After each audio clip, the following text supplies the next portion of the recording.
بسم اللہ الرحمن الرحیم. السلام علیکم. 5 نیوز پوڈ کاسٹ کے ساتھ آپ کا ہوسٹ صلاح انور حاضر خدمت ہے. آج کے ہمارے مہمان نابغہ روزگار بھی ہیں.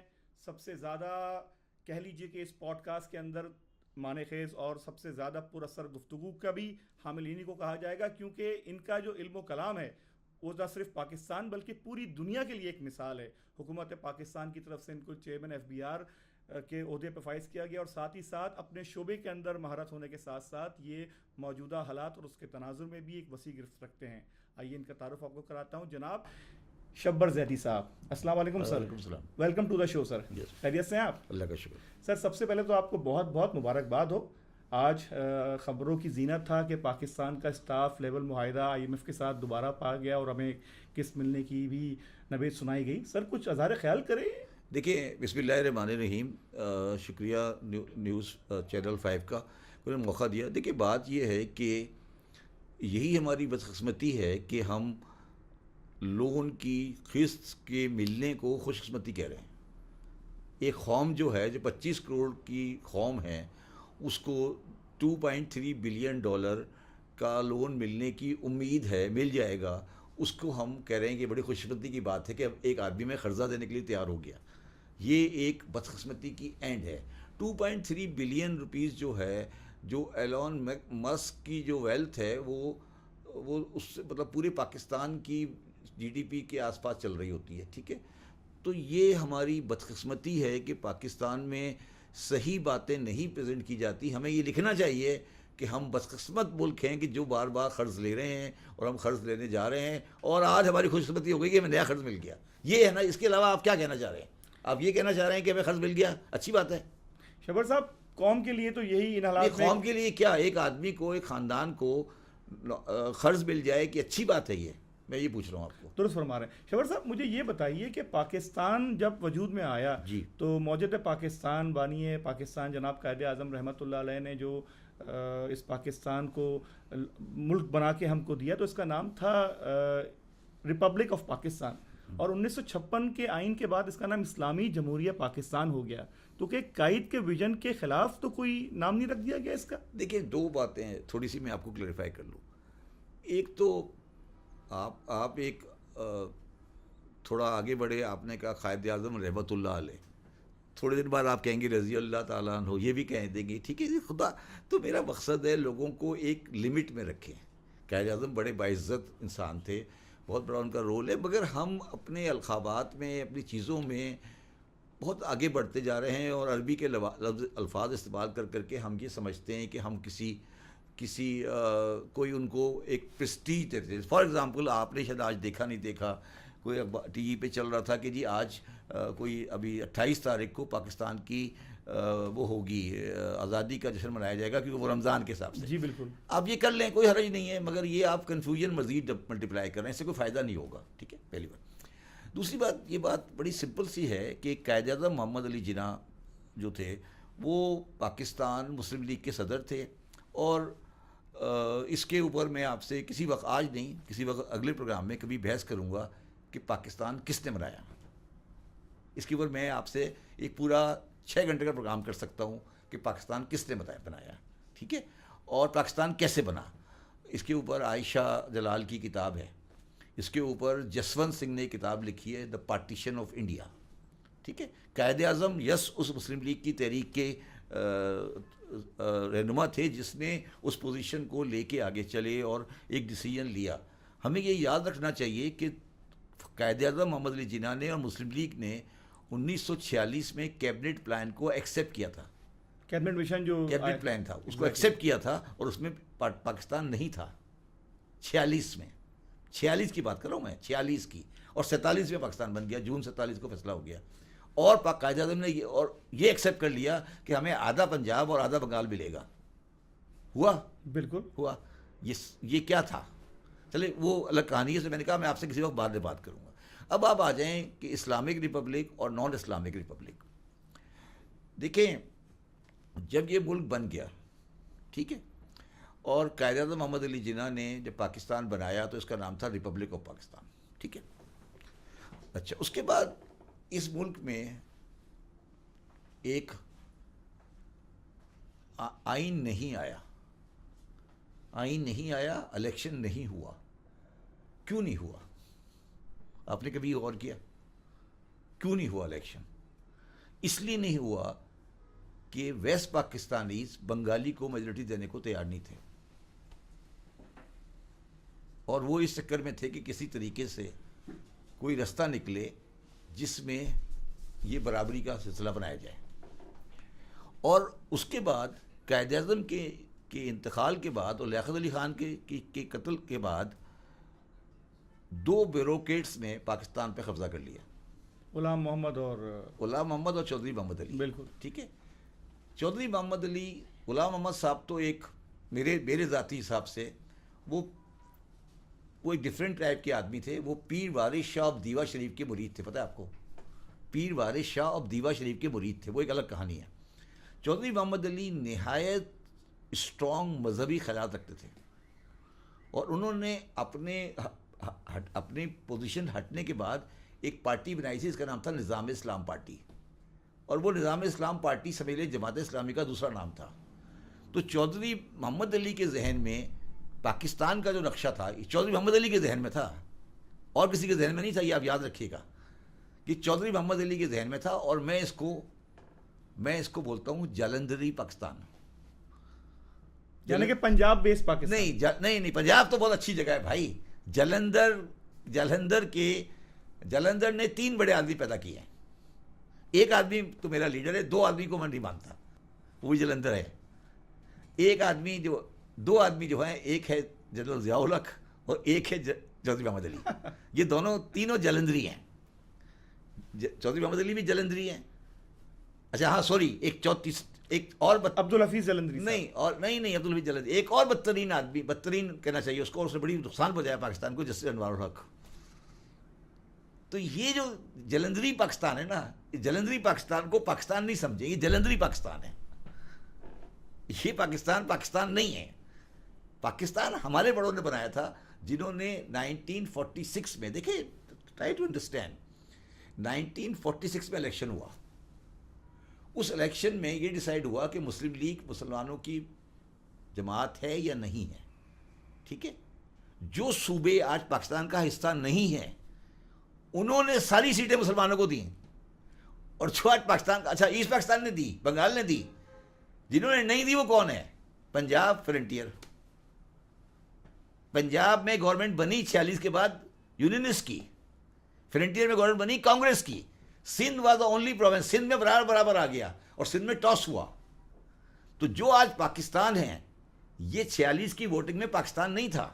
پاکستان ان لوگوں نے ان لوگوں کو دیا ہے جو وہاں رہتے تھے. یہ ان کو یہ بات سمجھ آ گئی نا کس دن، جلندھریوں کو یہ سمجھ آئے گا کہ ہم کیا کہہ رہے ہیں، میں کیا کہہ رہا ہوں، کہ پاکستان بنایا کس نے. چودھری محمد علی صاحب کی کبھی ہسٹری پڑھیے گا آپ. ان کے بیٹے میرے بڑے قریبی دوست تھے، بڑی عزت احترام تھی ان کا. خالد انور صاحب، ان کا بھی انتقال ہوا ہے پچھلے ہفتے. تو چودھری محمد علی صاحب ایک سوچ رکھتے تھے، غلط یا صحیح ان کی رائٹ تھی، جس سے میں ٹوٹلی ڈس ایگری کرتا ہوں. اور انہوں نے اس کو اسلامک ریپبلک آف پاکستان بنا دیا. اچھا اب اس کی کہانی اس سے آگے چلیں. 1956 کا آئین بن گیا. اس آئین کو لکھنے والے کا آدمی کا نام تھا اے کے بروہی. اے کے بروہی صاحب نے وہ آئین لکھا تھا. لکھنے کے بعد اے کے بروہی صاحب نے اس آئین کی ایک کمنٹری لکھی. اس کمنٹری کا نام ہے fundamental of laws of Pakistan. اتنی موٹی کتاب ہے. ٹھیک ہے.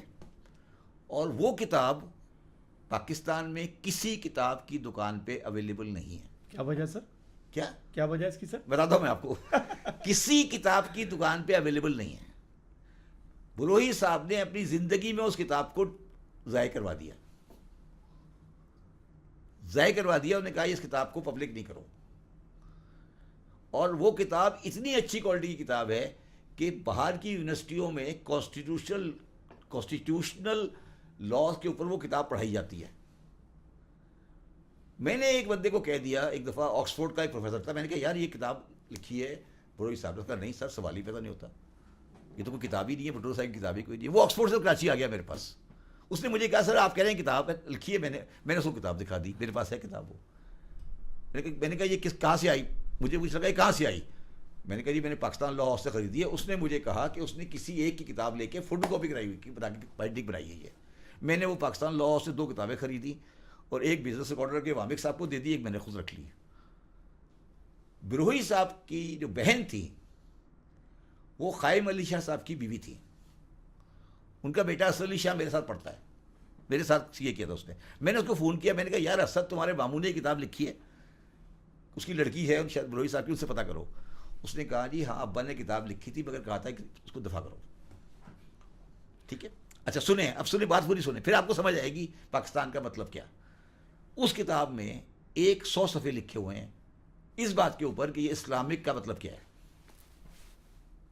یہ ہے اسلامک ریپبلک, اس کے آئین میں ڈالا تھا نا, اس میں 100 پیج لکھا ہوا ہے, 100 پیج اس بات پہ لکھا ہے کہ اسلامک ریپبلک کیوں ڈالا گیا. اور انہوں نے کہا خدا کا واسطہ ہے اس کو یہ نہیں سمجھنا کہ یہ مذہب ہے. یہ انہوں نے لکھا ہے اس بات کو کہ یہ مذہب کا کوئی تعلق نہیں اس کے ساتھ. ہم یہ بتانا چاہتے ہیں مسلم اسٹیٹ ہے, جیسے کہ ملیشیا ہے. ملیشیا ہے, یس. 100 پیج لکھے ہوئے ہیں. وہ 100 پیج پبلک میں نہیں لانا چاہتے تھے بروہی صاحب اپنی زندگی میں, کیونکہ وہ ضیاء الحق کے مشیر ہو گئے تھے. تو انہیں کتاب ضائع کر دی. آج آپ کسی دکان سے مجھے کتاب لا کے دکھا دیں, میں نام بدل دوں گا آپ کا. اس کا نام ہے فنڈامنٹل لاز آف پاکستان. اس سے اچھی کتاب نہیں ہے کانسٹیٹیوشن لا کے اوپر. اچھی کتاب کوئی نہیں, اس سے اچھی کتاب شاید لکھی نہیں گئی. دنیا میں کہتے ہیں لوگ کہ اس سے اچھی کتاب لکھی گئی. ٹھیک ہے, یہ ہمارے لوگوں کا کریکٹر ہے. ایک دن کسی نے مجھے بتایا واقعہ, غلط یا صحیح مجھے نہیں پتا, کہ غلام اسحاق خان, ضیاء الحق اور بروہی صاحب نماز پڑھ رہے تھے. تو ضیاء الحق اور غلام اسحاق خان نماز پڑھ کے اٹھ گئے, سجدہ سے اٹھ گئے. تو بروہی صاحب بہت دیر تک سجدہ کرتے رہے. تو جب بروہی صاحب اٹھے تو ضیاء الحق نے پوچھا کہ بروہی صاحب آپ کیا کر رہے تھے؟ کہنے لگے آپ کی حکومت کے لیے دعا کر رہا تھا. تو سر آپ کس دنیا میں بیٹھے ہو یار, تم لوگوں کو کیا ہے, تم کیا باتیں کرو میرے ساتھ, اس کے اوپر تو میں تمہارے ساتھ 100 گھنٹے گفتگو کر سکتا ہوں. سر پاکستان کے اندر ہم دیکھتے ہیں کہ مختلف شعبہ جات ہیں, مختلف سیگمنٹس ہیں, اور ہر شعبہ اس بات کو میں یہ کہہ رہا ہوں کہ آپ لوگوں کو کہیں کہ فنڈامنٹل لاز آف پاکستان کتاب پڑھ لیں, پھر آپ اسلامی ریپبلک کی بات کر لیں میرے ساتھ آ کے. رائٹ سر ہم آپ سے یہ گزارش کرنا چاہ رہے تھے کہ پاکستان کے اندر مختلف سیگمنٹس کے لوگ ہیں, مختلف طبقہ فکر کے لوگ ہیں. ہر طبقہ فکر یہ بات کہتا ہے کہ پاکستان کا اصل وارث وہی ہے, پاکستان کو صحیح سے اون وہی کرتا ہے. در حقیقت پاکستان کے اصل وارثین ہیں کون؟ پاکستان کس کی حرمت ہے, اور کس کے لیے دراصل پاکستان کو ہم کہہ سکتے ہیں کہ اس کے بانیان ہیں یا اس کی حرمت ولاج کے؟ پاکستان سندھ اور پنجاب کے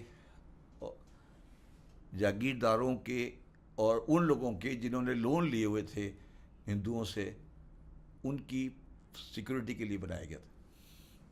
یہ تو آج آپ بہت بڑا راز افشاں کر رہے ہیں سر. راز کیا مطلب, راز کیا, یہ پوائنٹ آف ویو ہے, راز کی کیا بات ہے؟ اس کی کوئی دلیل ہے آپ کے پاس؟ دلیل یہ ہے کہ 1947 میں 74% of the property of Lahore was owned by Hindus. آج لاہور میں ایک بھی ہندو نہیں رہتا, ایک بھی گھر نہیں ہے. میں نے ساری زندگی اس گھر میں گزاری ہے جو ہندو چھوڑ کے گیا تھا. لاہور کے تو ہندو کرشن نگر, دھرم پورا. میں یہ کہہ رہا ہوں میرے پاس آج بھی میری ریڈنگ ٹیبل جو ہے نا, ریڈنگ ٹیبل آج 2025 میں جو آج میرے پاس ریڈنگ ٹیبل ہے وہ ریڈنگ ٹیبل ہے جو ہمارے اس ہندو کو چھوڑ کے گیا تھا, جو 47 میں وہ گھر چھوڑ کے گیا تھا. وہ ہمارے پاس ریڈنگ ٹیبل ہے, آج بھی ہے. تھی اب وہ ہم نے بھیج دیا گھر, وہ ریڈنگ ٹیبل آج بھی ہمارے پاس.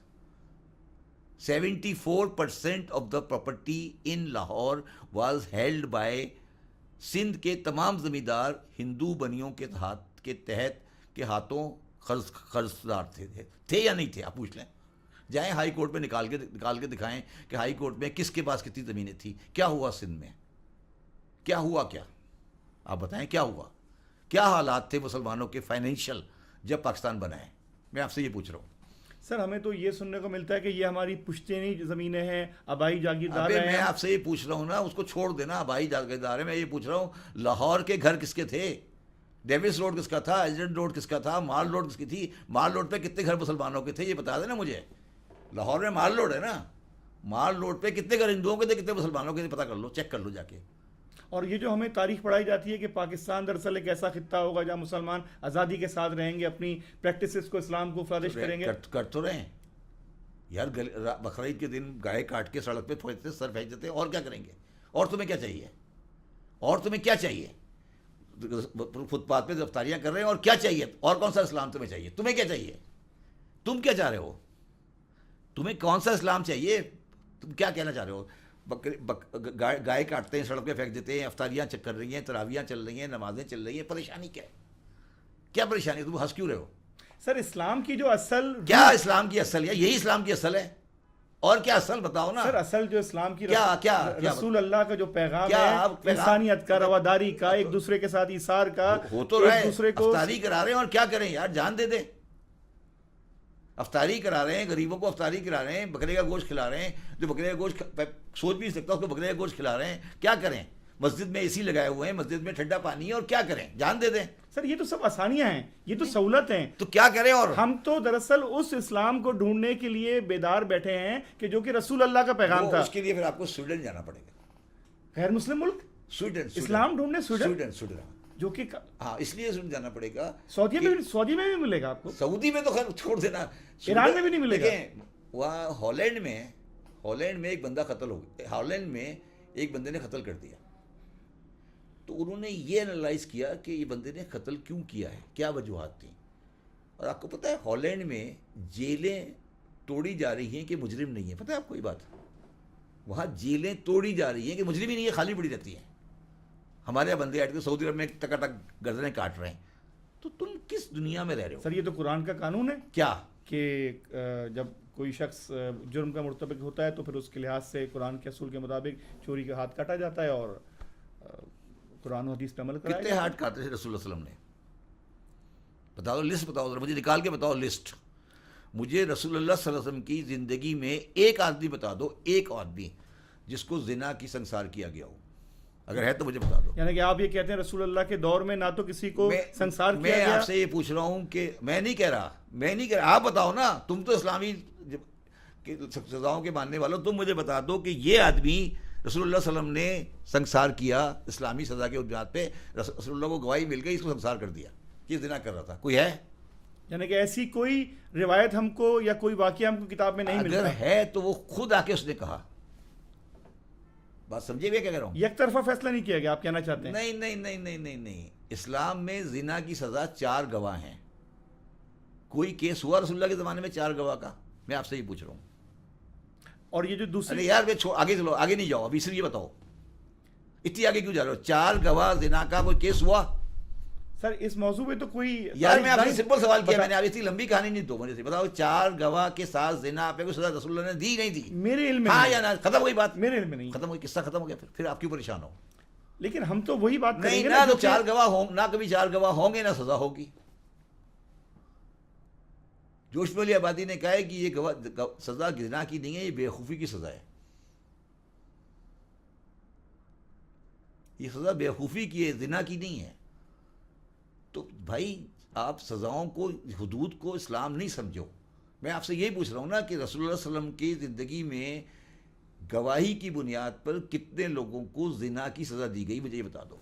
جتنے بھی سزا دی گئی، ایک آدھ واقعہ جو ہے وہ کنفیشن کا ہے، وہ خود آیا، یعنی کہ خود پیش کیا ہے. ہاں ایڈمٹ کیا. شاید ایک عورت کا واقعہ، اس نے خود رسول اللہ نے منع کر دیا جاؤ، اس کا بچہ ہونے کے بعد اس کے بعد آ جانا. خود اس نے کنفیشن کیا. کیونکہ آپ رحمت للعالمین ہیں. جی یہ میں کہہ رہا ہوں. نور کائنات ہیں، نور مجسم ہیں امت کے لیے، پوری کائنات کے لیے. اچھا مجھے ایک اور بات بتا دیں، آپ بڑے پڑھے لکھے مسلمان لگتے ہیں مجھے. رسول ایک آدمی بتائیں جس کو رسول اللہ صلی اللہ علیہ وسلم نے تلوار سے قتل کیا ہو.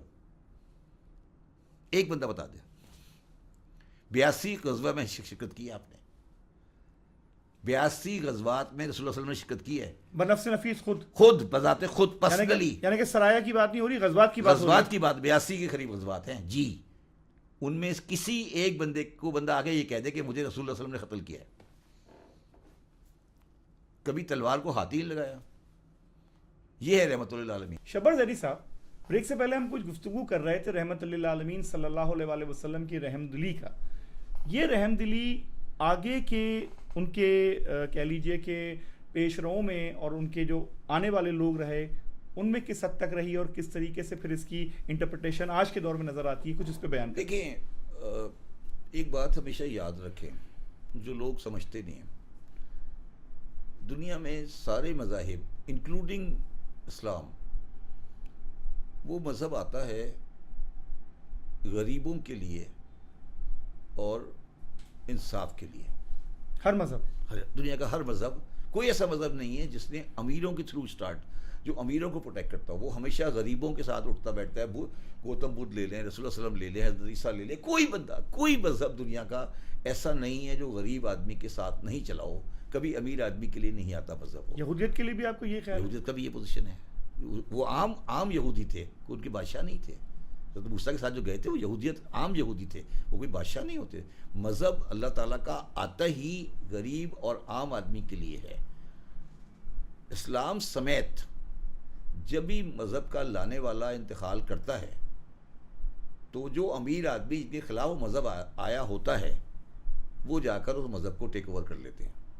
یہ تمام مذاہب کی تاریخ ہے. اسلام میں بھی ایسا ہوا ہے؟ اس سے زیادہ ہوا. اسلام میں اس سے زیادہ ہوا. اسلام میں میں نے، مجھے ایگزیکٹلی ان صاحب کا نام نہیں پتا، کہ ایک صاحب تھے جن کا جب ورثہ جو رسول اللہ علیہ وسلم کے انتقال کے کچھ عرصے بعد تھے، جب ان کا ورثہ تقسیم ہوا تو سونے کو کلہاڑی سے کاٹا گیا. بڑے مشہور آدمی تھے، ٹھیک ہے. اور یہ وہ مسلمان ہیں جو ہجرت کے وقت ان کے پاس کھانے کو نہیں تھا، ٹھیک ہے نا. تو یہ اسلام میں تو سب سے زیادہ ہوا. اور اسلام میں تو یہ ہوا کہ رسول اللہ علیہ وسلم جو تھے ان کا انتقال ہوا سن 11 ہجری میں، ٹھیک ہے. اور 11 ہجری میں آپ دنیا سے پردہ کر گئے. قائد اعظم 1947 میں چلے گئے پاکستان سے، ٹھیک ہے. 48 میں آج قائد اعظم کو کوئی بندہ کھڑے ہو کے گالی دے تو لوگ پکڑ کے اس کی ٹھکائی لگا دیں گے، ٹھیک ہے. رسول اللہ کے 11 ہجری کے بعد 50 سال کے بعد سن 61 ہجری میں ایک ان کی تخت پہ ایک بندہ آ کے بیٹھا، اس کا نام یزید تھا. یہ کتنے ڈیوریشن کی بات ہے؟ 50 سال، 50 سال ہوئے نا، پورے ہاف سینچری. اس نے آ کے کہا نہ کوئی وحی آئی تھی نہ کوئی فرشتہ آیا تھا، یہ تو بنی ہاشم کا اقتدار حاصل کرنے کے لیے ایک دھوکہ تھا. نعوذ باللہ من ذلک. نعوذ باللہ. اور یزید کے نام کا خطبہ مدینے کی مسجد میں پڑھا جاتا تھا، ٹھیک ہے. آپ کو یہ بات پتہ ہے یا نہیں پتہ شاید آپ کو پتہ ہو کہ جمعے کی نماز کے خطبے میں حکمران وقت کا نام لینا ضروری ہے. پتہ ہے آپ کو یہ بات؟ ابھی تک ہے؟ آج بھی. آپ کے خیال میں آج کل کیا ہوتا ہے؟ آپ کی مسجد میں کیا ہوتا ہے پتہ ہے آپ کو؟ آپ کو پتہ ہے یہ بات؟ بتاؤں میں کیا ہوتا ہے؟ Please sir. آپ کی مسجدوں میں یہ ہوتا ہے کہ آپ 4 خلفاء کا نام لیتے ہیں، اس کے بعد امام حسن حسین کا نام لے کے ختم کر دیتے ہیں. آپ جائیں جمعے کی نماز میں تو آپ کے خطبے کے اندر 4 خلیفہ راشدین کا نام لیا جاتا ہے، اس کے بعد امام حسین کا نام لیا جاتا ہے اور خطبہ ختم کر دیا جاتا ہے ایز اے حکمران. ہمارے شیعوں کے مسجد کے اندر 12 اماموں کا نام لیا جاتا ہے. جمعے کے خطبے کے لیے ضروری ہے کہ حاکم وقت کا نام لیا جائے. یہ اسلامی شریعت اسلامی شریعت کا حصہ ہے. یہ کہاں ہو رہا ہے؟ ہر جگہ ہو رہا ہے، سوائے پاکستان کے. ہر جگہ نہیں، ہر جگہ ہوتا ہے. پاکستان میں بھی ہوتا ہے. یہی تو میں عرض کر رہا ہوں، آپ جمعے کی نماز پڑھیں نا، خطبہ سنیں نا جا کے کبھی کسی وقت. خطبے کے اندر حکمران وقت کا نام لینا، شرعی حکمران کا، یہ نہیں مودی کا نہیں، شرعی حکمران وقت کا نام لینا ضروری ہے. تو سر شرعی حکمران کا نام بتایا تو صحیح، 4 خلفاء، اس کے بعد امام حسن امام حسین پہ کام چلا رہے ہیں نا ہم لوگ. تو میں یہ کہہ رہا تھا کہ یزید کا خطبہ پڑھا جاتا تھا مدینے میں رسول اللہ کے 50 سال کے بعد. کسی مائی کے لال میں ہمت کیوں نہیں ہوئی؟ کہتا کہ یہ کیا ہے. اور اسے کب تک رہا؟ کتنا عرصے رہا؟ 100 سال حکومت رہی بنی امیہ کی. 100 سال، 90 سال حکومت رہی بنی امیہ کی. 90 سال رسول اللہ علیہ وسلم کے بعد. اور رسول اللہ علیہ وسلم کے بعد چوتھے خلیفہ امام حسن کے بعد 5ویں خلیفہ کا مانے کسی خلیفہ کے نام کے ساتھ، آپ نے ابھی کہا نا رحمت اللہ علیہ، قائد اعظم کے ساتھ کہا نا، آپ نے کبھی ہارون رشید کے ساتھ کہا؟ آپ نے کبھی عبد الملک مروان کے ساتھ کہا؟ کبھی آپ نے مامون رشید کے ساتھ رحمت اللہ علیہ کہا؟ کبھی آپ نے متصم باللہ کے ساتھ رحمت اللہ علیہ کہا؟ یہ ان کے حالات تھے. یہ مسلمانوں نے کہا یار یہ ہمیں قبول ہی نہیں ہے کسی حال میں بھی. آج کسی بھی خلیفہ کے نام کے آگے جو امام حسن کے بعد خلیفہ بنے، کسی کے آگے رحمت اللہ بھی نہیں لگا ہوا. رضی اللہ تو بات کی بات ہے، کوئی کتاب دکھا دیں جس میں کسی خلیفہ کے نام کے ساتھ رحمۃ اللہ لکھا ہو یا رضی اللہ لکھا ہو. ایک خلیفہ درمیان میں آیا عمر عبدالعزیز, وہ ذاتی کردار کی بنیاد پر ان کا نام رضی اللہ ہوا تھا, مگر باقی یزید کے بعد خلیفہ کون بنا؟ آپ کے خیال میں کون بنا؟ کون یزید کا خلیفہ بنا؟ آپ بہتر بتا سکتے ہیں سر. یزید کے بعد خلیفہ بنا اس کا بیٹا, اس کا نام معاویہ ابن یزید تھا. وہ 25 دن خلیفہ رہا, اس کے بعد چلا گیا. اس کے بعد خلیفہ بنا مروان بن حکم, جس کے اوپر قرآن مجید میں لعنت تھی, اس کے والد کے اوپر. رسول اللہ نے زندگی میں ایک ہی انسان کو مدینے سے باہر نکالا تھا جس کا نام تھا حکم بن عاص. اس کا بیٹا مسلمانوں کا خلیفہ تھا رسول اللہ کے انتقال کے 50 سال کے بعد. یہ ہسٹری اگر غلط ہے تو مجھے پکڑ لینا آ کے, یہ ہے یا نہیں ہے. سر آپ جو بات کرتے ہیں دلیل نہیں دلیل کی بات نہیں کر رہا. آپ نے کیا پڑھا ہے پھر؟ سر ہم چاہتے ہیں کہ تم کیا چاہتے ہو؟ ہم چاہتے ہیں کہ آپ ان باتوں سے ہم کو مزید فیضیاب کریں. اس وقت یہ بتائیں سر, پاکستان کے اندر جو ساری پولیٹیکل سچویشن ہے, بالخصوص جو ہمارے سابق وزیر اعظم تھے اور جو کہ بانی پی ٹی آئی بھی ہیں, ان کے ساتھ بھی آپ کا ورکنگ ریلیشن شپ اچھا رہا اور آپ کو انہوں نے چیئرمین FBI بھی کے عہدے پہ پہنچایا. سر مگر آپ کو جب اس منصب پہ بٹھایا گیا تو آپ نے اپنے طور سے بے حد کوشش کی کہ کچھ اصلاحات لائیں, مگر آپ کو اپوزیشن بھی سب سے زیادہ ان کی جماعت کی طرف سے آئی. جب آپ نے خیبر پختونخوا ٹبیکو کے حوالے سے کام لیا, جب آپ نے کوشش کی کہ ٹیکس اصلاحات امپوز کی جائیں, تو کہتے ہیں کہ کسی ملتان کے بڑے جاگیردار. تو یہ معاملات سر آپ نے کیسے بیئر کیے, کس طرح ان بحرانوں سے باہر آیا؟ نہیں, میں نے بحران سے باہر نہیں آیا, میں ان کو کہتا تھا. آپ نے CT کو نہیں, میں نے ان کو کہا, دیکھیں انہوں نے ہمیشہ کہا کہ میں تمہارے ساتھ ہوں, مگر وہ اپنے لوگوں کو کنٹرول نہیں کر سکے نا. دیکھو میری بات سمجھو, ایک بات کو سمجھو, پاکستان میں جو ڈیموکریسی چل رہی ہے اس میں 172 MNA چاہیے ہوتے ہیں آپ کو. وہ MNA الیکٹ ہو کے آ جاتا ہے پارٹی کے ٹکٹ پر, عمران خان کے ووٹ لے کے آ جاتا ہے, عمران خان کے بلے کے ساتھ وہ الیکٹ ہو کے آ جاتا ہے, مگر اسمبلی میں آنے کے بعد وہ پھر اپنی بات کرنا شروع کر دیتا ہے. اور یہ پاکستان کی بڑی بدقسمتی رہی ہے. یہ فارورڈ بلاک بنتے ہیں, پھر آپ نے لا بنایا کہ آپ پارٹی نہیں چینج کر سکتے, یہ نہیں کر سکتے. تو وہ ڈیموکریسی کی جو ایشوز ہے نا, تو کیا ہوا, پرویز خٹک عمران خان کا پارٹی کا نہیں تھا کیا؟ خاص بندے تھے, وہی کہہ رہا ہوں نا آپ کو, میں وہی کہہ رہا ہوں نا آپ کو. تو یہ جو ہمارا ڈیموکریٹک سسٹم ہے نا, اس کے اندر بہت بڑے بڑے ایررز آ گئے ہیں. عمران خان صاحب اب دوبارہ آ گئے, پھر وہ 172 MNA آگے پیچھے ہو جائیں گے. کوئی امید ہے سر آنے کی؟ دیکھیے میرے حساب سے پاکستان میں تھرڈ فورس پالیٹکس کی جو ہے, تھرڈ فورس ہے نا پیپلز پارٹی مسلم لیگ, تھرڈ فورس تو پاکستان میں باقی رہے گی. مطلب آپ تھرڈ فورس کو ڈینائی نہیں کر سکتے. اور میرے ذاتی حساب سے 24 کے الیکشن میں وہ جو بھی ان کی پوائنٹ آف ویو ہے اس کو عوامی مقبولیت ایک ہے, اس کی پوزیشن ہے, ٹھیک ہے. تو میرا اپنا خیال ہے کہ ذاتیات ایک الگ چیز ہے.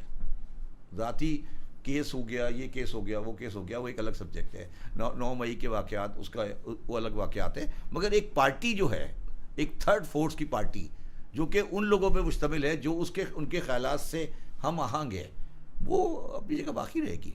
اور اگر لوگوں کی رائے معلوم کی جائے تو لوگ کہتے ہیں کہ یار جو اس وقت حالات ہیں یہ مزید ہم کو دلدل کی طرف جاتے نظر آ رہے ہیں. بات یہ نہیں ہے, دیکھیں بات یہ ہے کہ مسئلہ جو ہے وہ یہ ہے کہ اگر سیاستدان اپنے کپڑے چوک میں دھوئیں گے اور جا کے سب کے سامنے لڑائی جھگڑا کریں گے تو پھر دوسرا آدمی تو فائدہ اٹھائے گا. ہمارا مسئلہ ہی یہ ہے. عمران خان 2018 کے الیکشن میں کسی کی سپورٹ سے ہی آئے تھے نا, کیا وہ انکار کر سکتے ہیں؟ نہیں انکار سکتے نا. کیا عمران خان نے کبھی یہ بار بار نہیں کہی تھی کہ ہمارے تعلقات بہت اچھے ہیں؟ کہتے تھے نا. آج والے بھی یہی کہتے ہیں. تو یہی تو میں کہہ رہا ہوں, یہی تو پرابلم ہے پاکستان کا. یہ نیریٹو بیان کرنے کا مقصد کیا ہے؟ آپ اس نیریٹو کو کیوں بیان کرنا چاہتے ہیں؟ یا پھر آپ اس کو فارملائز کر لیں نا, آپ اس فارملائز کر دیں, ختم کریں قصے کو, ڈاکومنٹ کر لیں, نیشنل سیکورٹی کونسل بنا دیں. اس وقت جو پاکستان کے عمومی حالات ہیں اور بالخصوص کراچی کی اگر آپ بات کریں, کراچی کبھی وہ شہر ہوا کرتا تھا جہاں پہ راتیں جاگتی تھیں, جہاں پہ لوگ چائے ہوٹلوں پہ بیٹھ کے گفتگو کیا کرتے تھے, ہنسی مذاق ہوا کرتا تھا, علمی بیٹھکیں ہوا کرتی تھیں, ٹی ہاؤسز کے اندر کتب بینی ہوا کرتی تھی. آج کا کراچی گزشتہ 50 سال کے کراچی کے مقابلے میں ٹیکنالوجی کے ساتھ امپروو ہوا ہے یا تنزل کی طرف اس کو آپ دیکھ رہے ہیں؟ کراچی جو ہے وہ کبھی کسی نہ اس کو صوبائی فیڈرل گورنمنٹ نے کبھی اون کیا نہ کبھی پروونشل گورنمنٹ نے اون کیا. اس کی وجہ یہ ہے کہ کراچی میں جو بھی پارٹی الیکشن جیتتی ہے وہ کبھی نیشنل میں پارٹی نہیں بنتی. میں مثال دیتا ہوں آپ کو, ایم کیو ایم 30 سال تک رہی, وہ صرف اپنی سیٹیں لے رہی ہے, وہ نیشنل پارٹی کبھی نہیں تھی. ٹھیک ہے, تو وہ جا کے سودے بازی کر سکتے تھے, وہ اپنا مین اسٹریم کبھی نہیں تھے. ٹھیک ہے نا. سملرلی جو سندھ کی انٹیریئر والی پارٹی ہے وہ ہمیشہ کراچی والی پارٹی سے الگ ہوتی ہے. تو کراچی جو ہے اس کا مصیبت مسئلہ یہ ہے کہ کراچی کا جو ووٹنگ پیٹرن ہے 1970 کے بعد سے وہ ہمیشہ نیشنل اور صوبائی اسٹریم سے الگ ہو گیا ہے یا کر دیا گیا ہے. آج آپ بتائیں کہ کوئی مسلم لیگ نواز کا بندہ جیت سکتا ہے کراچی سے؟ جی سکتا ہے؟ کونسلر بھی نہیں جی سکتا. ٹھیک ہے نا. جماعت والا جی سکتا ہے؟ نہیں جی سکتا. بس تو کراچی کو اب ہمیں یہ ڈیسائیڈ کرنا پڑے گا کہ کراچی کے سلسلے میں ہمیں پولیٹیکل سلوشن کیا کرنا ہے. مگر کراچی کے دو مسئلے ہیں. ایک مسئلہ یہ ہے کہ جو شہر 3 کروڑ کا ہوتا ہے, جیسے کراچی 3 کروڑ کا شہر ہے, آپ اس میں کوئی بھی سیاسی پوزیشن ہو وہ اپنی جگہ پر ہے, مگر یہ شہر آپ کو میٹروپولیٹن کارپوریشن کے حوالے کرنا پڑے گا. مطلب شہر کی اپنی ایڈمنسٹریشن ہوگی. یعنی کہ آپ کہنا چاہ رہے ہیں کنٹونمنٹ کے بھی سارے علاقے جو ہیں وہ کے ایم سی کے ماتحت ہوں, جو بھی, ہاں, ایک اتھارٹی ہو, میٹروپولیٹن گورنمنٹ ہوگی, جیسے دہلی میں ہے, جیسے نیو یارک میں ہے, جیسے پیرس میں ہے, جیسے بامبے میں ہے. اور وہ میٹروپولیٹن کمشنر جو ہوگا وہ کراچی کا سی ای او ہوگا, وہ چلائے. ہر انچ زمین کا مالک وہ ہوگا. مالک تو نہیں, مگر کم از کم اس کا ڈیسیژن لینے والا وہ ہوگا. مطلب دیکھیں نا, یہ تو نہیں, دیکھیں نا, اب آج پرابلم یہ ہے کہ سندھ جو ویسٹ مینجمنٹ ہے اس کو مینیج کرنے والا ایک الگ منسٹر سندھ گورنمنٹ میں بیٹھا ہوا ہے. کے ایم سی الگ چل رہی ہے, کینٹ بورڈ الگ چل رہا ہے, ٹریفک والے الگ چل رہا ہے. یہ نہیں ہو سکتا. کراچی میں بڑے شہر جب ہوتے ہیں, جب میٹروپولیٹن شہر بن جاتے ہیں, لنڈن ہے, ان میٹروپولیٹن شہروں کی لا اینڈ آرڈر ایک آدمی کرے گا. یعنی کہ میئر کے ماتحت ہوگی, پولیس بھی میئر کے ماتحت, کوئی نام, ہاں, میئر کے واٹر بورڈ میئر کے ماتحت, ہر چیز انکلوڈنگ پورٹ بھی انکلوڈنگ پورٹ. یس, کیونکہ پورٹ کراچی کی آدھی زمینوں کو ہولڈ کرتی ہے. کراچی میں بہت بڑی تعداد پورٹ کے پاس ہے.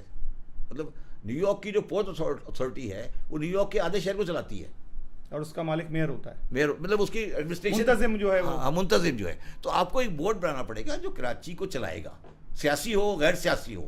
آپ یہ نہیں کر سکتے کہ ادھر ایک ویسٹ کو کوئی اور ڈیل کر رہا ہے, بجلی کو کوئی اور ڈیل کر رہا ہے, ادھر کوئی اور کر رہا ہے. جو کچھ بھی آپ کریں گے وہ ایک 1 یونٹ میں کریں گے. اب دہلی میں کیا ہوتا ہے, دہلی کا ایک چیف منسٹر ہے, وہ سی ای او, ہر چیز دہلی کا وہ کرتا ہے, ختم ہو گئی بات. بامبے کا ایک چیف کمشنر ہے, ختم. یہ آپ کو کرنا پڑے گا. یہ صحیح لاہور بھی کرنا پڑے گا, یہ پنڈی بھی کرنا پڑے گا. جب ایک آبادی کسی بھی شہر کی 1 کروڑ 2 کروڑ سے اوپر ہوتی ہے تو کرنا پڑتا ہے. سر کراچی کی اگر ہم تاریخ کا کچھ مطالعہ کریں, بلکہ آپ اس پہ زیادہ بہتر گرفت بھی رکھتے ہیں اور معلومات بھی رکھتے ہیں, کراچی کسی زمانے میں کہتے ہیں کہ بلوچستان حکومت کے ماتحت تخانف قلات سے اس کا تعلق تھا, یہاں پہ وہاں سے ٹیکس وصولی یہاں ہوا کرتی تھی. کیا یہ بات درست ہے؟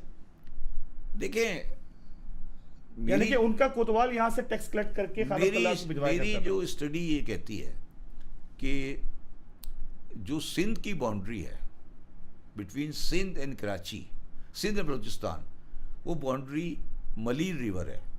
بالکل درست فرما رہے ہیں, ایسا ہی ہے. ملیر ریور کے اس سائڈ والا علاقہ سندھ کا ہے, اس سائڈ والا علاقہ بلوچستان کا ہے. ٹھیک ہے. اور یہ علاقہ جو آج کراچی ہے یہ کسی زمانے میں خان خلات کے انڈر میں ہوتا تھا, اس پہ کوئی ڈسپیوٹ نہیں ہے, اور تالپوروں نے اس کو بعد میں دیا. تو یہ کراچی کے 2 ایشوز ہیں, ایک تو وہ تالپوروں کا علاقہ تھا, دوسرا کراچی کا جو پورٹ ہے, جو کراچی کا پورٹ ہے, جو کے پی ٹی کراچی پورٹ کہتے ہیں, یہ جو پورٹ ہے اس کا کوئی تعلق نہ بلوچوں سے ہے اور نہ سندھیوں سے ہے. یہ پورٹ ہندوؤں نے بنایا تھا. ایک ہندو تھا جس نے یہ پورٹ بنایا تھا ہب کے پاس. وہاں سے جب پانی آ گیا تو اس کو یہاں موو کر کے یہاں لے کر آیا تھا. اس کا کوئی تعلق نہ بلوچستان سے ہے نہ اس کا کوئی تعلق سندھ سے ہے. وہ جو لوگ تھے وہ ہندو تھا, ایک ہوتمل نام تھا شاید اس کا, یہ اس کا بنایا ہوا پورٹ ہے. اس کے ساتھ پھر آبادی آ گئی, جو آبادی کراچی کے اندر ایک قلعہ ہوتا تھا, اس قلعے کے اندر 2 دروازے ہوتے تھے, میٹھا در کھارا در کی بات کر رہے ہیں. جو میٹھا در تھا وہ لیاری کی طرف کھلتا تھا, اور جو کھارا در ہے وہ سمندر کی طرف کھلتا تھا, اس لیے وہ کھارا پانی تھا, یہ میٹھا پانی تھا. یہ کراچی کی ہسٹری ہے. اور پھر خان خلات کے شاید بھائی نے تالپوروں کا بندہ مار دیا تھا، تو اس چکر میں خان خلات نے یہ شہر جو تھا وہ تالپوروں کے حوالے کر دیا. سر کراچی میں اس وقت کراچی ٹیکنیکلی اسپیکنگ سندھ کا حصہ نہیں ہے. سر ایک بہت بڑا اس وقت ویکیوم کراچی میں ہمیں نظر آتا ہے. میں آپ سے ایک اور سوال کرتا ہوں. جو ملیر میں لوگ رہتے ہیں ان کا کیا کاسٹ ہے؟ نام سنا ہے آپ نے کبھی؟ جوکھیو. جو لیاری میں رہتے ہیں وہ کون ہیں؟ لیاری میں گبول ہیں. تو دونوں میں کیا فرق ہے؟ Gabol are Baloch and Jokhio are Sindhi. Yes, that is a difference. بہت بڑا ڈفرینس ہے دونوں کے اندر. ملیر ریور کا ڈفرینس بہت بڑا ہے. Malir river was a boundary between the Sindh and Punjab میرے حساب سے، میرے ذاتی حساب سے. اور یہ جوکھیو آپ دیکھیں جب آپ ملیر ریور کراس کریں گے نا، آپ اگر آپ اس کو ٹریول کریں نا، تو جیسے ہی آپ ملیر ریور کراس کریں گے آپ کو ہریالی نظر آئے گی. بالکل. کیوں نظر آتی ہے ہریالی؟ وہ الگ علاقہ ہے، یہ الگ علاقہ ہے. یہ تو پورٹ بنائی گئی تھی، اس کا کوئی تعلق اس سینس میں سٹی کے ساتھ نہیں ہے. اس کا کوئی تعلق انٹیریئر سندھ سے اس سینس میں نہیں ہے جس سینس سے انٹیریئر سندھ کو اس کو ملایا جاتا ہے. Right sir. سر کراچی میں اس وقت بڑا ویکیوم نظر آتا ہے، سیاسی خلا ہے. اس خلا کو بھرنے کے لیے بڑی لوگ شور کر رہے ہیں. کبھی مہاجر قومی موومنٹ کے سربراہ باقاعدہ طور پہ احتجاج کرتے ہیں، پھر جیل بھی چلے جاتے ہیں. جماعت اسلامی کے حافظ نعیم صاحب تھے، وہ بڑے احتجاج دھرنے دیا کرتے تھے. اور اس وقت ایم کیو ایم پاکستان بھی بڑا اس پہ آواز بلند کرتی نظر آ رہی ہے. لیکن حقیقی معنوں میں کراچی کو دوبارہ سے اس کا لیڈر، اس کا رہنما مل سکے گا؟ یہ ایم کیو ایم والے اور جماعت اسلامی والے یہ چلے ہوئے کارتوس ہیں، ان کی کوئی حیثیت نہیں. حافظ نعیم صاحب 50,000 بندہ اکٹھا کر کے دکھا دیں مجھے.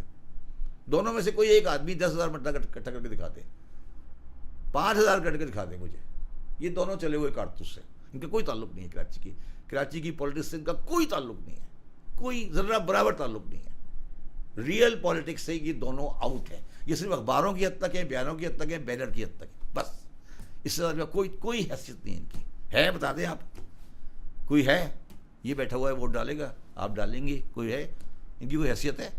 وہ کبھی حافظ نعیم صاحب کبھی کشمیر کی طرف چل دیتے ہیں، کبھی اس طرف چل دیتے ہیں، کبھی ادھر طرف چل دیتے ہیں. جا کے وہ بندہ گر گیا، اس کے اندر وہ ٹینکر میں مر گیا، اس کی نماز جنازہ جماعت نے آرگنائز کر دی. یہ اسی کام کے لیے رہ گئے. وہ کون بنے گا کراچی کی آواز؟ دیکھیں کراچی کی آواز کا سیٹل ہونا ہے. اس کو یا کس کو بنایا جائے گا یہ کہہ لیجئے. دیکھیں میری بات سنیں، یا ہما کس کے سر پہ بیٹھے گا؟ میری بات سنو. تمہاری ایج کمپیریٹیولی کم ہے. یہ شاید بندہ جو بیٹھا ہوا آپ کے سامنے، اس کی ایج تھوڑی زیادہ ہو. آپ پوچھیں کہ 1992 میں یا 2000 میں کیا کراچی کا حال ہوتا تھا. 2000 تو مجھے یاد ہے. دیکھیں نا، گولیاں چلتی تھی، کرفیو لگا ہوتا تھا، ٹھیک ہے. تو کم از کم 8 سال سے آج وہ تو نہیں ہو رہا. نہیں ہو رہا نا. تو ایک اسٹیج ہو گئی نا یہ اسٹیج گزر گئی نا. اب وہ حال تو نہیں ہے نا جو ہم جس سے ہم گزر کے آئے ہیں. ٹھیک ہے، ہم اس گزر کر آئے ہیں کہ ہر روز ہر جگہ پہ 3 لاشیں اور گولی اور یہ ہوتا تھا. ٹھیک ہے، بالکل. یہ پہلا فیز گزر گیا، امن و امان بحال ہو گیا.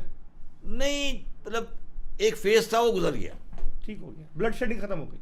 ہاں بلڈ شیڈنگ ختم ہو گئی. اب ایک فیز آئے گا جو فیز کنسولیڈیشن کا ہوگا، اور ایک فیز آئے گا پھر ترقی کا ہوگا. اچھا، اب یہ جو فیزز ہیں اس میں کس کی ٹائمنگ کیا ہوں گے وہ الگ بات ہے. مگر کراچی کا جو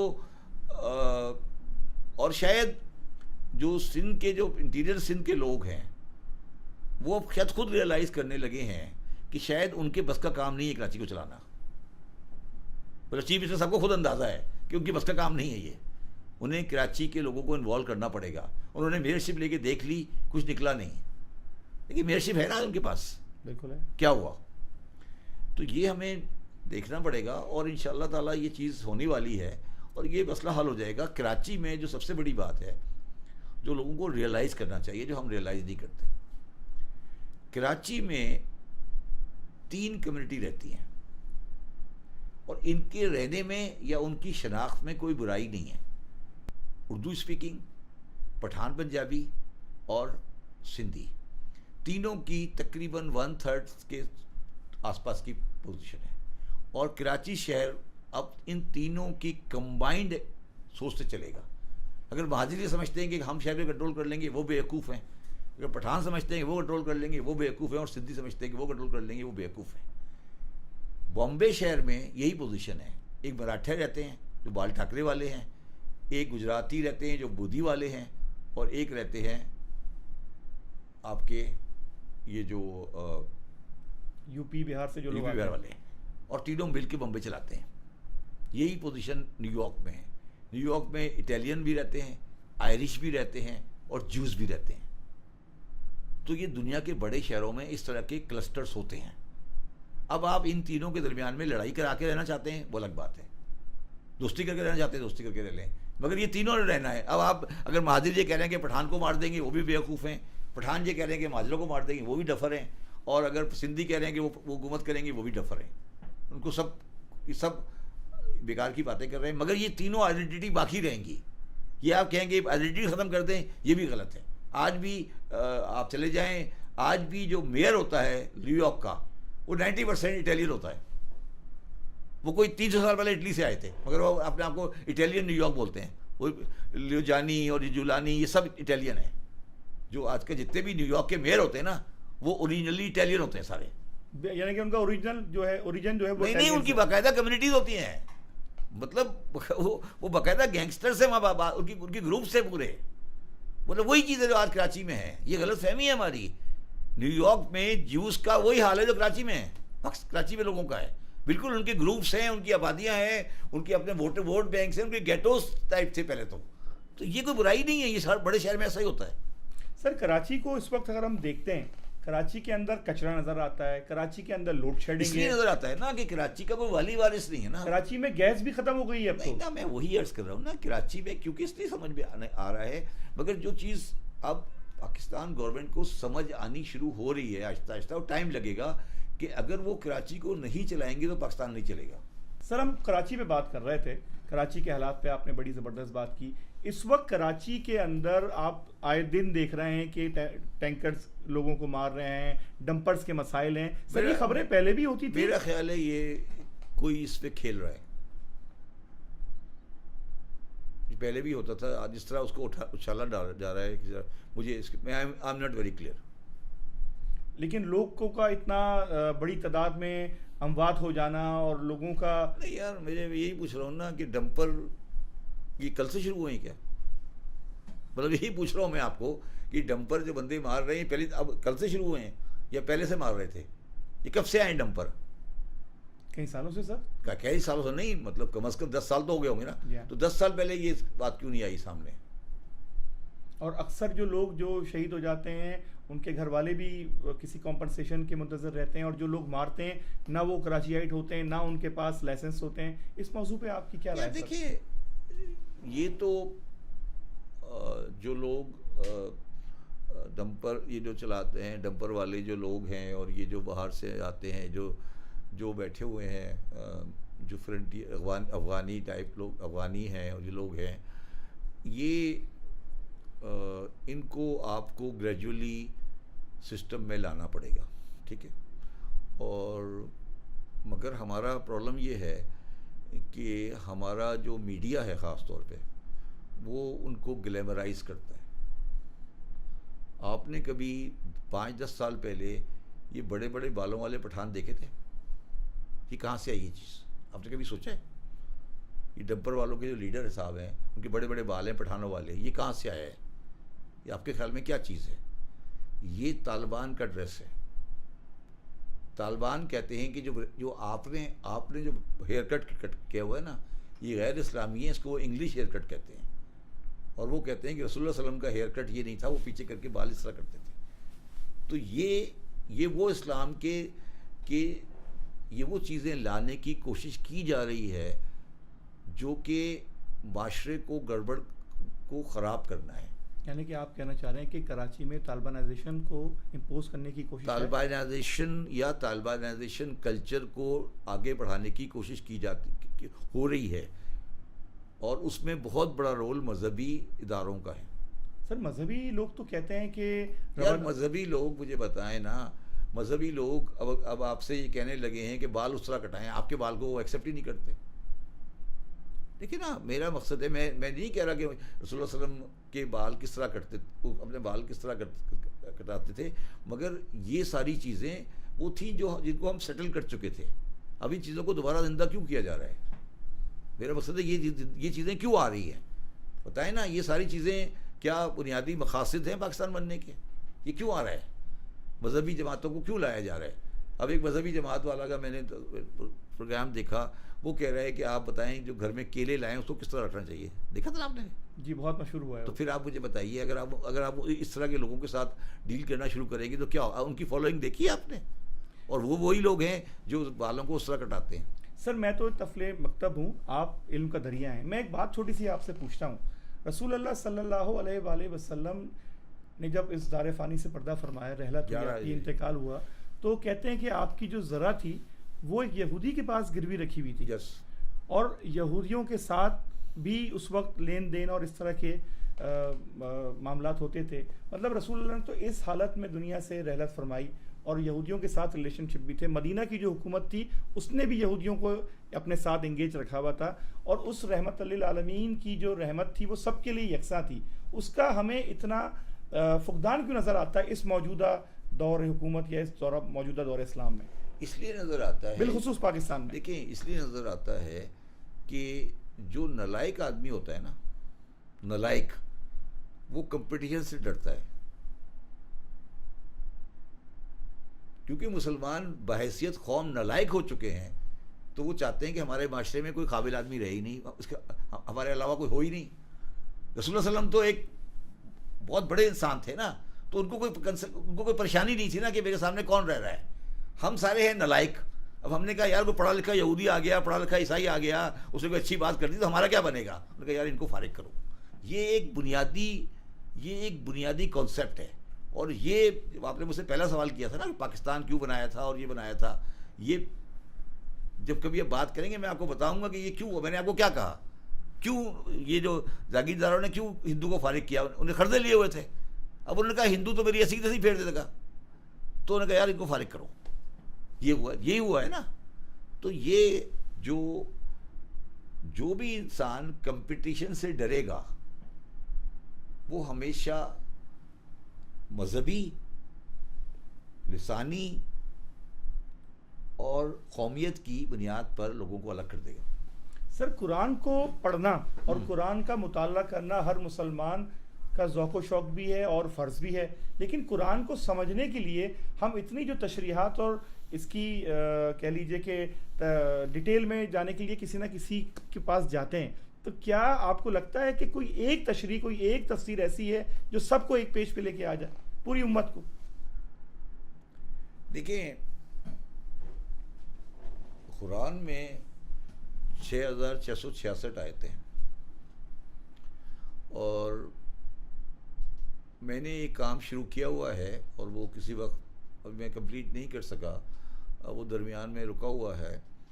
میں نے وہ آیتیں لے کر اس کے نیچے تمام مستند تفسیروں کا ترجمہ لکھ دیا ہے.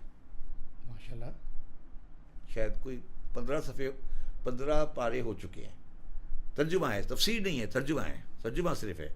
مولانا فتح محمد جلندری کا، مولانا مودودی صاحب کا، مولانا امیر حسن اصلاحی کا، مفتی محمد شفیع کا، غلام احمد پرویز کا، قادیانیوں کا، احمدیوں کا، شیعوں کا، مقبول صاحب کا، انگریزی کے اور سارے طبقے لکھے. ٹھیک ہے. اس میں میری انالیسس یہ کہتی ہے کہ 6666 آیتوں میں سے 300 شاید ایسی ہوں گی، 6666 آیتوں میں سے 300 ایسی ہوں گی جس میں کوئی اختلافی ترجمہ ہے، باقی سب ایک سی ہیں. یعنی کہ سارے ایک بات پہ متفق ہیں. مفکرین کا اجتماع ہے، اجتماع ہے، ایک لفظ کا فرق نہیں ہے، چاہے وہ کسی بھی طبقہ، کسی بھی 5 طبقے سے ہو. اور آپ نے وہ کمپائل کر لی بھی ہے، کمپائل کی ہوئی ہے. اسے پبلک کریں گے؟ آپ کریں گے، کسی وقت کریں گے، زندہ رہے تو کریں گے. اور مل جائیں گی، اور آپ کو اور جگہ بھی مل جائیں گی، چیک کر لیں. میں نہیں کہہ رہا، میں نے نہیں کی، اور لوگوں نے بھی کی ہے. آپ کو وہ یوٹیوب پہ بھی مل جائے گی، آپ جا کے دیکھیں. آپ اسٹڈی کریں نا کہ 6666 آیتوں میں کتنی آیتوں کے ترجمے میں فرق ہے. صرف 300 ایسی آیتیں ہیں جس پہ جھگڑا پڑا ہوا ہے، اور ان 300 آیتوں کے اوپر ہم ایک دوسرے کا گلا کاٹ رہے ہیں۔ 6300 آیتوں میں فرق ہی کوئی نہیں ہے، مگر فرق بتاتا ہوں میں آپ کو، اب سنیں پلیز۔ اب آپ نے کہا بسم اللہ الرحمن الرحیم، ٹھیک ہے، اب اگر آپ ترجمہ شروع کریں گے اس میں لکھا ہوگا شروع کرتا ہوں میں اللہ کے نام سے، ٹھیک ہے، ایک جگہ لکھا ہوگا سہارا اللہ کے نام کا، ٹھیک ہے۔ اب بسم اللہ میں نہ سہارا ہے نہ شروع ہے، ٹھیک ہے، یعنی کہ اس کے عربی ایسنس کے لحاظ سے آپ کہہ رہے ہیں؟ نہیں، بسم اللہ میں شروع کا لفظ کہیں نہیں ہے، ہاں، بسم اللہ کا مطلب شروع نہیں ہے، شروع نہیں ہے۔ اس لیے کہ آپ ترجمے میں جائیں گے نا، کبھی اٹھائیے ترجمہ، اس پہ شروع بریکٹ میں ہوگا، ایگزیکٹلی صحیح فرما رہے ہیں۔ اس لیے ہوتا ہے کہ شروع اس کے اندر شامل نہیں ہے۔ اور احمد رضا خان صاحب نے ترجمہ کیا، اس میں لکھا ہے اللہ کے نام سے شروع۔ ہاں مطلب نہیں، میرا مقصد ہے شروع کا لفظ بسم اللہ میں نہیں ہے، نہیں ہے۔ تو اگر بسم اللہ کو آپ بالکل اسٹیٹ ترجمہ کریں گے تو اللہ کے نام سے، اللہ کے نام سے شروع۔ اب شروع اس میں نہیں ہے، یہ اپنی انوویشن کہہ لیں، ہیں؟ یہ آسانی کے لیے بیان کیا گیا ہاں۔ لوگوں کے لیے، ٹھیک ہو گیا۔ ٹھیک ہے۔ اچھا، اب بسم اللہ الرحمن الرحیم پہلی آیت کے لیں، آپ اس کی ترجمہ پڑھ لیں، ساروں کو اٹھا لیں، آپ کو 99.9% ایک ہی مطلب نظر آئے گا، ٹھیک ہے۔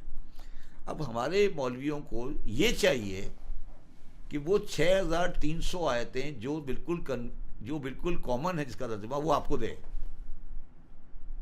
ٹھیک ہے، وہ آپ کو 6300 آیتیں کبھی نہیں بتاتا، وہ 300 بتاتا ہے، جن پہ تھوڑا سا جھگڑا رہتا ہے، نہیں وہ آپ کو 300 بتاتا ہے جو جھگڑے والی ہیں، وہ 6300 تو کبھی آپ کو بتائے گا ہی نہیں، وہ آپ کو 6300 جو کامن ہے وہ تو کبھی آپ سے ڈسکس ہی نہیں کرے گا۔ جتنے مولوی ہیں وہ 6300 ڈسکس ہی نہیں کرتے، وہ صرف وہ ڈسکس کرتے ہیں جو 300 ہیں، یہ 250 275 ہوں گی، وہ آیتیں جس پہ آپس میں اختلاف ہے۔ فار ایگزامپل اختلاف ہے انما یرید اللہ لیذھب عنکم الرجس اہل البیت ویطہرکم تطہیرا۔ اب اہل بیت کا مطلب کیا ہے؟ ہم لوگ کہتے ہیں کہ اس میں اولاد ہے، بیویاں شامل نہیں ہیں، آپ لوگ کہتے ہیں بیویاں بھی شامل ہیں۔ اب اس پہ جھگڑا کریں گے، وہ یہ آیت کے اوپر ہم سب ایسی کی تیسی کر رہے ہوں ایک دوسرے کی، ٹھیک ہے، اس آیت پہ لگے ہوں گے، باقی 6300 آیتوں کے بارے میں گفتگو ہی کوئی نہیں ہوتی۔ اچھا، وہ جو 6300 آیتیں ہیں جی، وہ معاشرتی زندگی، طرز زندگی، اخلاقیات، مذہب کے حوالے سے؟ یار قرآن ہے بھائی، ہر چیز ہے اس میں، یعنی کہ جنرل ٹاک ہے، ہر چیز ہے اس پہ، ہر چیز ہے، آداب زندگی کہہ لیجئے، آداب زندگی ہر چیز ہے نا یار، جو بھی قرآن مجید تو وہ کتاب ہے جو آخر تک ضابطہ حیات ہے، ہر چیز ہے نا، جو بھی ہے سب کچھ ہے، مگر اس کتاب میں جو اس 6300 میں جو لکھا ہوا ہے اس پہ کوئی اختلاف ہی نہیں ہے۔ مودودی بھی وہی کہہ رہے ہیں، شیعہ بھی وہی کہہ رہے ہیں، احمدی بھی وہی کہہ رہے ہیں، جو سب یہ کہ کہہ رہے ہیں، مگر وہ تو آیا تھا آپ نے ڈسکس ہی نہیں کرنی نا، وہ کیوں ڈسکس کریں گے؟ سر آپ نے ذکر کیا احمدی جماعت کا، جی، جو کہ اس وقت آئین پاکستان کے مطابق غیر مسلم کہلاتی ہے، اور ان کو جو ہے نہ تو عبادت گاہ بنانے کی، میرے حساب سے وہ مسلمان نہیں ہیں، میرے ذاتی حساب سے مسلمان نہیں ہیں، میرے ذاتی حساب سے اس لیے مسلمان نہیں ہیں کہ مسلمان ہونے کا بنیادی شرط ختم نبوت ہے، اور ختم نبوت پر وہاں پہ وہ ان کے ہاں اختلاف ہے، مسلمان نہیں ہے۔ قانون پاکستان بھی یہ کہتا ہے کیا کہ وہ غیر مسلم ہے؟ یس، بھٹو صاحب کے جو بھی ہے، مطلب میں بھٹو صاحب پہ نہیں جا رہا، میں بھٹو صاحب پہ نہیں جا رہا، میں نے بہت پڑھا ہے ان کی چیزوں کو۔ شاید آپ کو یہ بات پتہ ہے کہ وہ اوریجنلی اکاؤنٹنٹ تھے؟ نہیں سر، وہ جو صاحب تھے وہ پہلے وہ سیالکوٹ کی کچہری میں اکاؤنٹنٹ تھے، اور یہ ایک گورے کی سازش تھی 1857 کی جنگ آزادی کے بعد۔ گورے کو یہ خوف ہو گیا تھا کہ مسلمان کیونکہ فوجی ذہن رکھتا ہے تو یہ کبھی بغاوت کر سکتا ہے، تو گورے نے ایک جماعت پروڈیوس کی جس کا بنیادی فلسفہ یہ تھا کہ اس نے جہاد کو نکال دیا مذہب سے۔ ان کا جو بنیادی فلسفہ ہے اس میں جہاد نہیں ہے، جو کہ ہمارے عقائد میں شامل ہے، نہیں، ہمارے اسلام کا حصہ ہے نا۔ ان کے یہ یہ گوروں کا کی جماعت ہے. 2 آدمی تھے, 2 آدمیوں نے سب سے زیادہ مدد کی گوروں کی, جنہوں جب دہلی پر جنگ آزادی کے اندر گوروں کی فوج گئی, پنجاب سے 2 آدمیوں نے بہت زیادہ مدد کی گوروں کی, جو فوج نے جا کر دہلی پہ قبضہ کیا.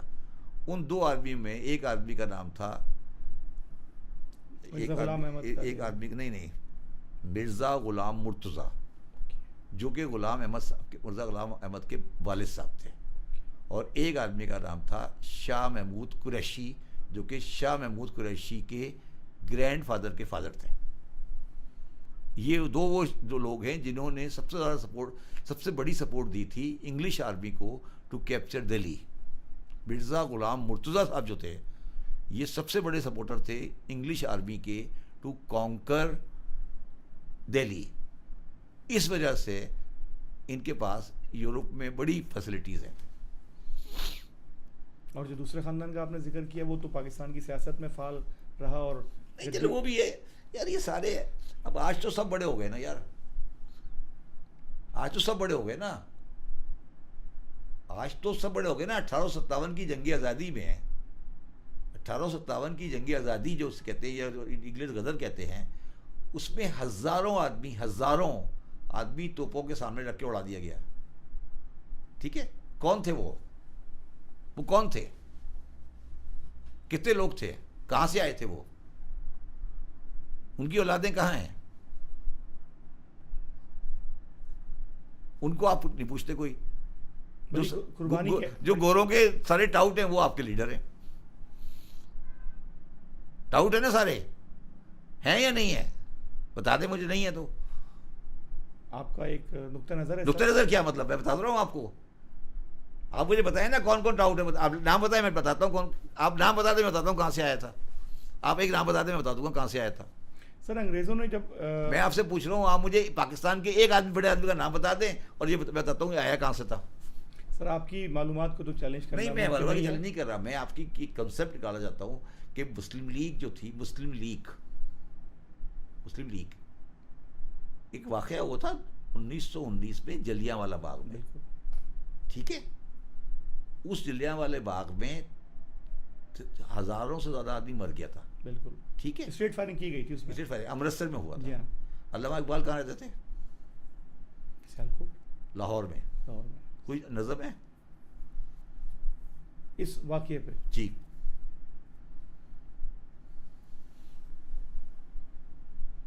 جواب دینا مجھے.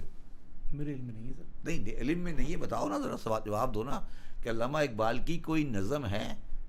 پاکستان بنانے والوں میں کتنے سر تھے؟ سر عبداللہ ہارون, سب سر تھے نا. یعنی کہ آپ کہنا چاہ رہے ہیں کہ سب خطابات انگریز کی طرف سے جن کو دیے گئے بھائی, یہ انگریزوں کی پارٹی تھی, اور جو اصل آپ کے مطابق شہید تھے وہ کہیں نہیں ہیں. جنہوں نے انگریزوں سے لڑائی, شہید کہہ لیں, جنہوں نے انگریزوں سے لڑائی لی, غلط یا صحیح, مزاحمت کی, لڑائی کی, غلط یا صحیح, وہ تو پاکستان کی تاریخ میں ہے ہی نہیں نا. وہ تو نہیں ہے نا. کہاں ہے بتائیں, ایک آدمی بتا دیں مجھے کوئی. یہ سارے سر تھے نا, قائد اعظم محمد علی جناح تو ایک دن بھی جیل نہیں گئے نا کبھی. وہ تو ان کی دور اندیشی اور سیاسی فہم تھا. یہ تو آپ کی میں اس پہ آپ سے کسی الگ پروگرام کروں گا.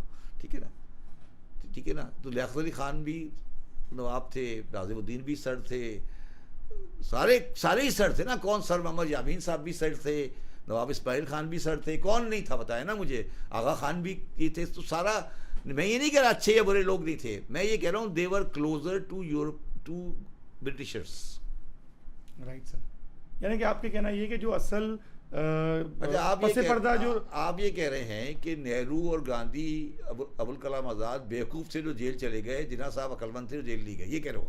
تم مجھے یہ کہہ رہے ہو نا, تم مجھے یہی کہہ رہے ہو نا کہ یار یہ دور اندیش نہیں تھے, وہ جیل نہیں گئے, وہ بیچارے بیوقوف تھے, وہ تینوں جیل چلے گئے. یہی کہہ رہے ہیں آپ. کتنے عرصے نہرو جیل میں رہے پتہ ہے آپ کو؟ گاندھی بھی اسی طرح کا آدمی تھا, وہ جا کے جیل میں چلا گیا, پونا کے محل میں رہتا تھا جیل میں, وہ بھی اسی طرح کا آئٹم تھا, وہ ایک الگ آئٹم تھا. میں یہ کہنے کی کوشش کر رہا ہوں کہ تاریخ کو پھر صحیح پڑھو. تو یہ کہنا کہ پاکستان کی تحریک کے پیچھے کوئی تحریک کے اندر کوئی جذباتی لوگ تھے یا انہوں نے کوئی قربانیاں دی تھی، کون سی قربانیاں مجھے بتائیں نا، قربانیاں بتائیں نا، کس کی قربانیاں؟ میں آپ کے پروگرام لیاقت علی خان صاحب جب شہید ہوئے تو ان کی شیروانی میں سوراخ تھا. ارے بھائی میں یہ کہہ رہا ہوں کہ میں صرف آپ سے کہنے کی کوشش کر رہا ہوں کہ 46 میں کس نے ووٹ دیا تھا پاکستان کے لیے، یہ پوچھ رہا ہوں آپ سے میں. سندھ نے نہیں دیا، سندھ کی تو برابر ووٹنگ تھی.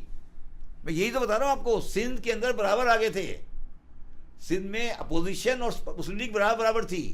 ایک بھی صوبے میں مسلم لیگ کو ووٹ نہیں ملا. سارے ووٹ جو ملے تھے وہ ان صوبوں سے ملے تھے جہاں مسلمان کی جو پاکستان کا حصہ نہیں ہے. اور جو اب جس کو آپ بنگلہ دیش کہتے ہیں. نہیں بنگلہ دیش نہیں، وہ تو الگ ہے. جو یو پی، بہار، سی پی، راجستھان وہاں ملے تھے، اور وہ شامل ہی نہیں ہوئے پاکستان جی. میں. ان کو پتا تھا کہ پاکستان میں شامل نہیں ہوں گے، پھر بھی انہوں نے مسلمانوں کو ملک بنا کے دیا. اچھا، ان کو پہلے سے علم تھا اس بات کا؟ 100% یقین تھا. یو پی میں تو صرف مسلمانوں کی تعداد 19% تھی. انہیں پتا تھا کہ ہم پاکستان نہیں جائیں گے. جو مائیگریٹرس یہاں پہ آئے وہاں سے، وہ تو الگ، وہ تو ایک تھوڑے سے تھے نا.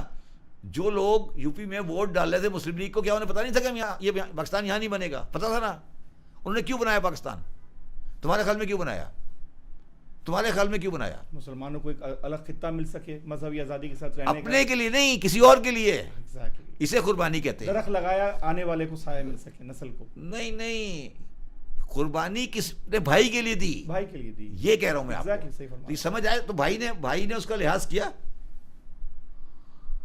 بھائی نے چھوڑ کے یہاں آ گیا اور قائد اعظم نے آگے بیان دے دیا کہ جو ہو رہا ہے اب آپ انڈینس ہیں، جو دل چاہے جو آپ خود بھگتے ہیں وہاں جا کے. یہ بیان تھا نا. سر اب آپ سے میں جاتے جاتے ایک آخری بات پوچھنا چاہوں گا. پاکستان کے اندر ایک بڑی تعداد ان لوگوں کی بھی رہتی ہے جو کہ غیر قانونی طور پہ یہاں پہ آئے اور کہہ لیجیے کہ اللیگل امیگرنٹس ہیں. اس وقت ایک بڑا سوال یہ چل رہا ہے کہ ان کو واپس بھیجنا چاہیے یا نہیں، اور حکومت سندھ نے بھی اس حوالے سے کہہ دیا، ایک ڈیڈ لائن بھی غالباً 30 مارچ تک کی دے دی ہے. کیا آپ کو لگتا ہے کہ عملی طور پہ ایسا ممکن ہو پائے گا؟ ممکن نہیں ہے. دیکھیے بات یہ ہے کہ ہمارے ہاں ہم نے اپنے سیاسی معاملات کے لیے اپنی سوسائٹی کو خراب کر دیا. جب ہم نے 79 میں جب ہم نے بارڈر کھولا افغان وار کے لیے، تو ہم نے کہا جو مرضی آ جائے. میں کہیں پڑھ رہا تھا 33 ملکوں کے لوگ پاکستان میں رہتے تھے جو جنگ لڑ رہے تھے افغانستان میں، آذربائیجان سے اور پتہ نہیں کہاں سے، ازبک، تاجک. ٹھیک ہے، اب وہ کہاں جائیں گے واپس؟ ٹھیک ہے. اور افغانستان کی اسٹیبلٹی اس میں یہ ہے کہ وہ انسٹیبل کبھی اسٹیبل نہیں ہو. اب میری بات سمجھ رہے ہیں؟ تھوڑا سا ایلیبریٹ کریں سر پلیز. نہیں، افغانستان کی اسٹیبلٹی کا مطلب ہے کہ وہاں اسٹیبلٹی نہیں ہو. ان کا کلچر یہ ہے کہ وہاں کبھی اسٹیبلٹی نہیں ہونی چاہیے. جس دن اسٹیبلٹی ہے افغانستان ٹوٹ جائے گا. آپ سمجھیں میری بات؟ افغانستان کبھی تاریخ میں اسٹیبل گورنمنٹ نہیں رہی، نہ کبھی بنے گی. شاہ افغانستان کے دور میں بھی ایسا تھا. شاہ افغانستان کے پاس کیا پاور تھی؟ کبھی نہیں تھی. قبیلوں کی جرگہ ہوتا تھا. کبھی الیکشن ہوا؟ کبھی تاریخ افغانستان میں الیکشن ہوا؟ تراکیائی وراکہ نہیں کراتے تھے. کوئی الیکشن ہوا کبھی؟ تو افغانستان ایک ملک نہیں ہے، وار لارڈ کا کمبینیشن ہے. کیا اس کی وجہ اس کی جغرافیائی لوکیشن ہے؟ نہیں. یا اس کے سیاسی مقاصد ہیں؟ نہیں، وہ آپ سمجھے نا کہ وہ ایک درمیان کا علاقہ ہے. اور میں تو اس نتیجے پہنچا ہوں کہ ان کو گوروں نے جان کے خراب کیا تھا کہ رشیا کو خراب کرتے رہے. وہ کیا اس کے کچھ ثمرات بھی اس کو ملے؟ ثمرات ملے. رشیا ٹوٹ گیا. ملا نا؟ کیوں نہیں ملا؟ رشیا ٹوٹ گیا نا. وہ حمید گل کا بیٹا آ کے بڑی تعریف کر رہا ہوتا ہے اپنے ابا کی کہ میرے ابا نے یہ کیا، میرے ابا نے یہ کیا. رشیا ٹوٹ گیا نا. رشیا ٹوٹ گیا نا. تو پھر امریکن تو رشیا توڑنے کے لیے آئے تھے نا، اسلام کے لیے آئے تھے. ہمیں تو یہاں پہ یہی بتایا گیا. اب پھر کیا ہوا؟ آپ بتائیں نا. نہیں، آپ کو بتایا گیا، آپ پڑھے لکھے آدمی ہو، تو آپ نے کیا کہا؟ جہاد افغانستان ہی ہوا نا. جہاں پہ کلچر ڈیولپ ہوا اور مدرسے کھلے اور پھر اب تو بیچارہ صرف حافظ نہیں رہ گیا نا بیچارہ، اور تو کسی کے پاس نہیں ہے نا. کوئی ہے ابھی جہاد افغانستان والا رہ گیا؟ کوئی بتائیں. کوئی نظر آتا ہے آپ کو؟ کوئی نظر آ رہا ہے جہاد افغانستان والا؟ کہاں گئے سارے؟ سمیع الحق بھی مارے گئے، ان کا بیٹا بھی مارا گیا. کیا ہو رہا ہے؟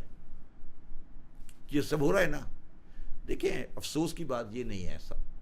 افسوس کی بات یہ ہے کہ ایک مولانا مارا گیا پشاور میں، اس کا نام تھا منیر شاکر.